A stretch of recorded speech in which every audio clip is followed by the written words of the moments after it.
So the first thing we have to teach them is a very, very easy process by which they come up, they say, Mr. and Mrs. Homeowner, I found the problem. You have a bad gas valve, which I can replace for $272. However, I'm a little concerned about the age, condition, and the efficiency of your old system, and I'm really concerned that even if I repair this today, ma'am, you may have another repair in the very near future, 30 days, 6 months, who knows. Do you mind if I ask you a couple of quick questions so I can figure out what to do? See, that's the first step. They've got to get permission to ask those questions, but tell the customer, here's the problem, here's the concern I have, here's how much it'll cost, but I have some concerns. Do you mind if I ask you a few questions? That has got to be taught to the technicians and role played, so that's a very natural process that they go through when they come up. Now, the second step of that is, out of these 50 that you come up and you ask permission to ask those questions, what we do is we ask, okay, well, out of those 50, how many folks will say, well, sure, what you got on your mind? Well, we all know there's some people that will be busy, there's some that left when you got to the home, or there's some that's just not interested in any kind of a conversation right now, or they left the keys on the mat, who knows? But what the techs say overall, when we ask them these questions, out of those 50, how many will let you talk to them? They say about, out of those 50, 40 will say, sure, what you got on your mind? Because again, who has a better relationship with the homeowner than the technician? So, out of those 40, what we teach the technician to do is say, well, the first thing I was wondering was, do you have any problems with hot and cold spots? And so what they do is they take and they put 6 questions right here on their service ticket. They're going to ask about hot and cold spots. They're going to ask about allergies and dust.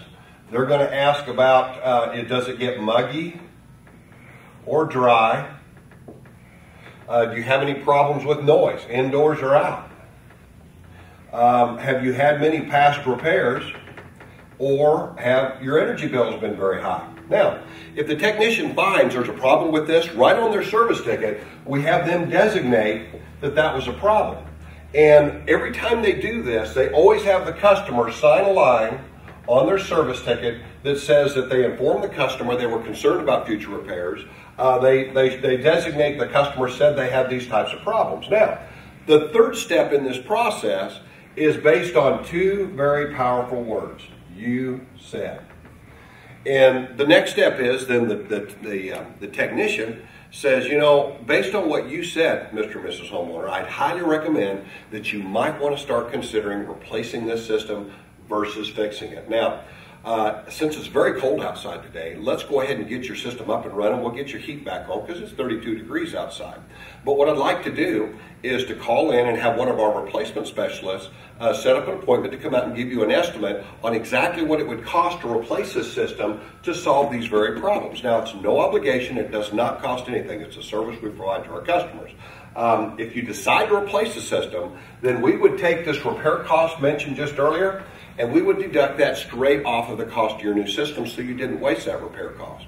Now, if you don't repair it, then what we're looking at is at least you'll know what your options are going into the future, so that if you decide to do this 6 months, a year, or 2 years later, then you're going to be a whole lot better informed to do that. So out of the 40 that you ask these questions, about 30 will have significant problems with these, and out of the 30 that we take and recommend to have a new system quoted to them, about 15 will say, you know, let's go ahead and set that up.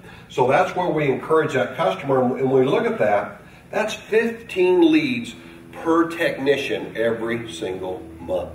Now, if you have an average of 3 technicians in your shop, and you're looking at what this can do for your business, you know, that's 45 solid leads that company could be running, whether they're letting their technicians quote those jobs or whether they have a full-time professional retail sales person that does that for them. Now, you look at that number, the closing ratio on tech-driven leads is probably the highest of anything that we have out there. What we hear normally is very, very high closing ratios, 80% and above. So if we take 80% of those being sold every single month, that's 0, 4, that's 32, that's 36 sold jobs off of those 3 technicians in that 1 month. 36 jobs, if we average, we know in the no pressure selling process that our customers tend to buy the variable speed, the 2-stage, the higher efficiency, the added accessories like the clean effects filter, those types of things. Easily can see an $8,000 average ticket out there, easily. Now, if you look at that, that's 0, 0, 0, that's 8, 4, 24, let's see, 24, 28, that's $288,000 a month in retail replacement sales. Now that's powerful.